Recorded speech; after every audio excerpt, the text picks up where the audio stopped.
My name is David Chen, and in the world of cybersecurity, the quietest people often hold the most power. When my father-in-law, Richard Wellington, CEO of Wellington Financial Group, dismissed me as just another code monkey, he had no idea he was insulting the person who would soon save, or destroy, his entire empire. Really, Lisa? Richard sighed during our weekly family dinner at Blanc, his favorite five-star restaurant. When you said you were dating a programmer, I assumed he'd at least be a department head. My wife squeezed my hand under the table. After 2 years of marriage, she was used to her father's condescension, but it still bothered her. David's very good at what he does, Dad, she said, her voice tight. Richard barely glanced up from his Wagyu steak. I'm sure he is, dear. Though at his age, I was already running my first hedge fund. I focused on my laptop screen, continuing to type lines of code that would have made Richard choke on his $300 wine if he'd understood what they meant. But he didn't understand. That was the problem with old money finance types. They only saw value in things they could immediately measure. What Richard didn't know was that for the past 3 years, I've been developing something revolutionary, an AI-driven security system that could predict and prevent financial cyber attacks before they happened. Not just standard threats, my system could detect the sophisticated attacks that had been plaguing financial institutions lately, the ones that had already cost several banks billions, including, though he didn't know it yet, Wellington Financial. At least put that laptop away, Richard snapped. This is a family dinner, not your little coding club. I closed the laptop, but not before sending the final diagnostic report to my private server. Tomorrow would be interesting. The story really began 3 years ago, when I first started dating Lisa. She was from old money, raised in Manhattan's upper echelons. I was a scholarship kid who'd worked my way through MIT. On paper, we shouldn't have worked. But Lisa saw past appearances. It was one of the things I loved about her. Her father, however, was a different story. A programmer, he'd said when we first met. How quaint. What he didn't know was that I wasn't just any programmer. At MIT, I developed one of the first AI systems capable of predicting market manipulation patterns. The NSA and CIA had both tried to recruit me, but I had bigger plans. I'd seen how vulnerable the financial system was. Major banks were using security systems that were basically antiques, protected only by their complexity and obscurity. It was like safeguarding the world's wealth with a lock that only worked because few people knew how to pick it. I wanted to change that. The first warning signs at Wellington Financial appeared 6 months ago. Small discrepancies in international transfers, tiny delays in trading algorithms, things most people would miss. But I wasn't most people. There's something wrong with your company's security. I tried telling Richard at a family brunch. The patterns I'm seeing. Please, he cut me off with a wave of his hand. We have top-tier security. Our systems are impenetrable. Lisa gave me a sympathetic look. She knew what I really did, knew I wasn't just the simple programmer her father assumed I was.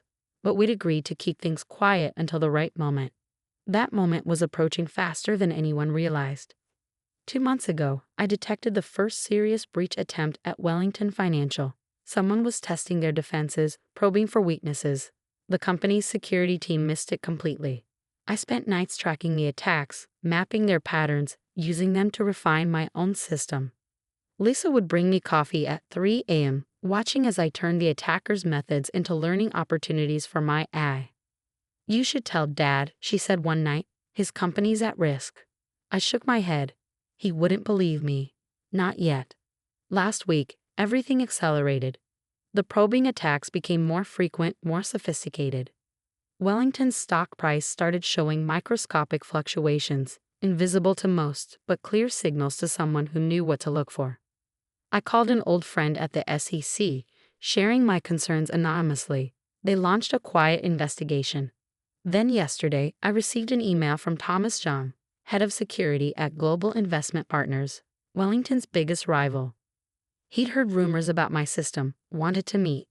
Your father-in-law's company is about to be hit, he told me over coffee. Hard. Our intelligence suggests a coordinated attack, possibly state-sponsored. They'll breach the trading systems, manipulate transactions, cause chaos. Wellington Financial won't survive. Unless, he smiled, unless they have better protection. We're prepared to offer $50 million for exclusive rights to your security system. I thought about Richard's sneers, his dismissals, his constant belittling of my little coding projects. I'll think about it, I said. That night, during the family dinner, watching Richard mock my career choices while his company stood on the brink of disaster, I made my decision. I excused myself early, citing work deadlines. Richard made some comment about junior programmers and their time management.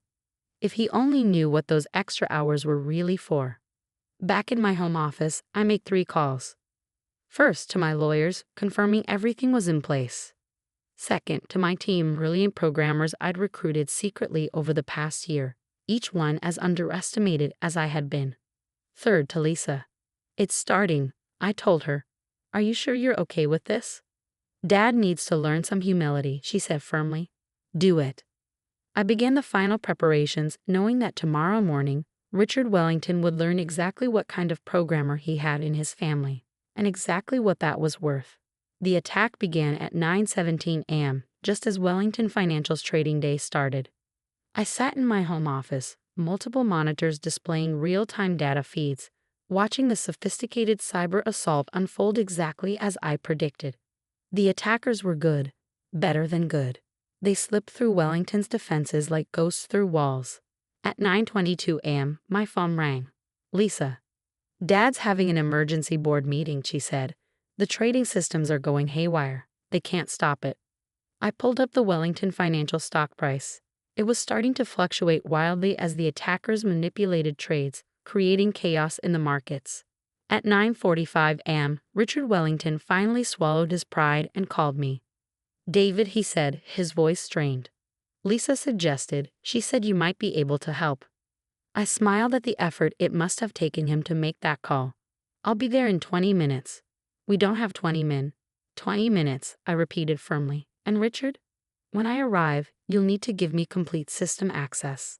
No questions asked. The silence on his end was deafening. Fine, he finally managed. I grabbed my laptop and a small external drive. Lisa was waiting by the door. Give him hell, she said, kissing me goodbye. Wellington Financial's offices occupied the top floors of a gleaming Manhattan skyscraper.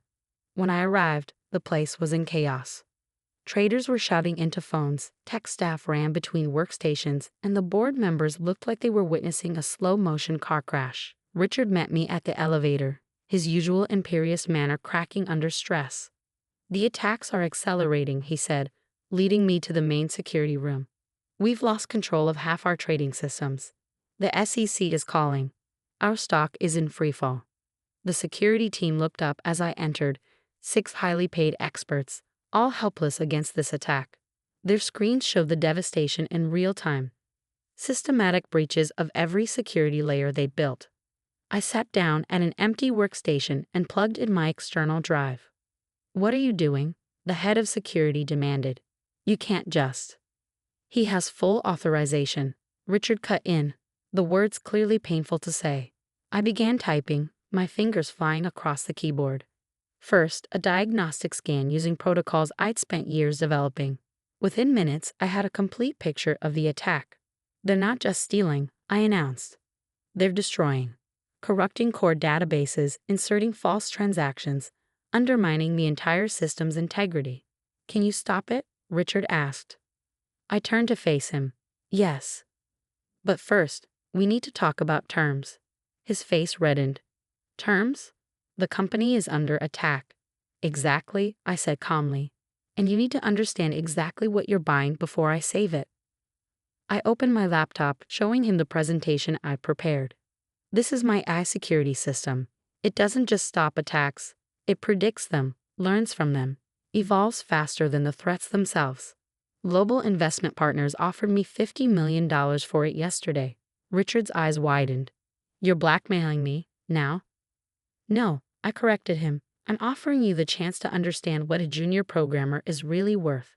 The choice is yours. I can save Wellington Financial right now, but only if you sign a contract making my company, Chen Security Solutions, your exclusive security provider. Full creative control, $100 million for the first 5 years. He stared at me, finally seeing me clearly for the first time. You knew this attack was coming. I've been tracking it for months, trying to warn you if he bothered to listen. Another alarm blared. More systems were falling. The contract, I said quietly, is already drawn up. My lawyers are waiting for your call. Richard looked at the chaos around him, then at the contract on my screen. Years of condescension, of dismissal, of treating me as inferior, all of it collapsing in the face of reality. Fine, he snapped. Do it. I had him sign electronically, then turned back to the workstation. Now came the part I'd been preparing for years. My fingers flew across the keyboard, implementing the defense systems I'd designed. On the large displays around the room, people watched in amazement as my AI system engaged with the attackers. It wasn't just blocking them, it was predicting their moves, countering strategies they hadn't even deployed yet. Within 30 minutes, the attack was contained. Within an hour, all systems were restored, with my security protocols firmly in place. The board members, who had been watching from the doorway, burst into applause. The security team looked both impressed and slightly terrified. Richard just stood there, his worldview visibly shifting. How long? He finally asked. How long have you been this capable? Always, I replied, gathering my things. You just never bothered to look past your own assumptions. I handed him a card. My team will be here tomorrow to begin the full security upgrade.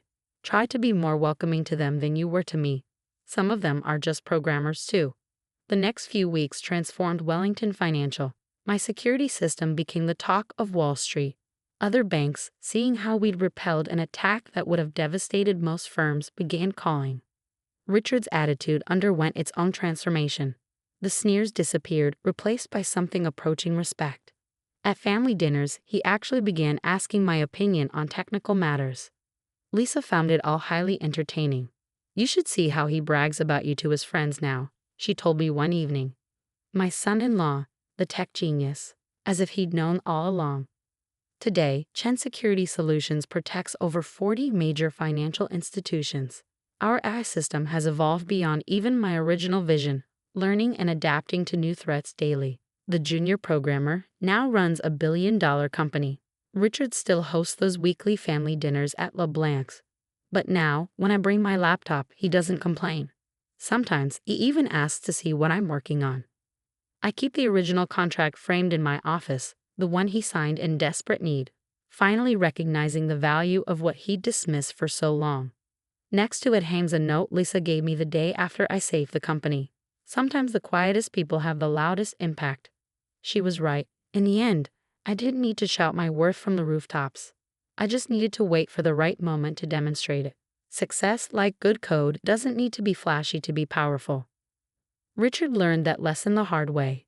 Now, whenever he meets someone new, he's a little slower to judge, a little quicker to look beneath the surface. As for me, I still code late into the night, still work on new ways to protect the financial systems that run our world. But now, when I attend those family dinners, I do it as an equal, not because I proved Richard wrong, but because I proved myself right. Sometimes the best revenge isn't about getting even. It's about rising above, creating something valuable, and letting success speak for itself. The satisfaction isn't in watching others fail. It's in succeeding so completely that they have no choice but to acknowledge what they once dismissed. In the end, the code doesn't care about your background, your family connections, or your social status. It only cares about whether it works. And sometimes, that's the greatest equalizer of all.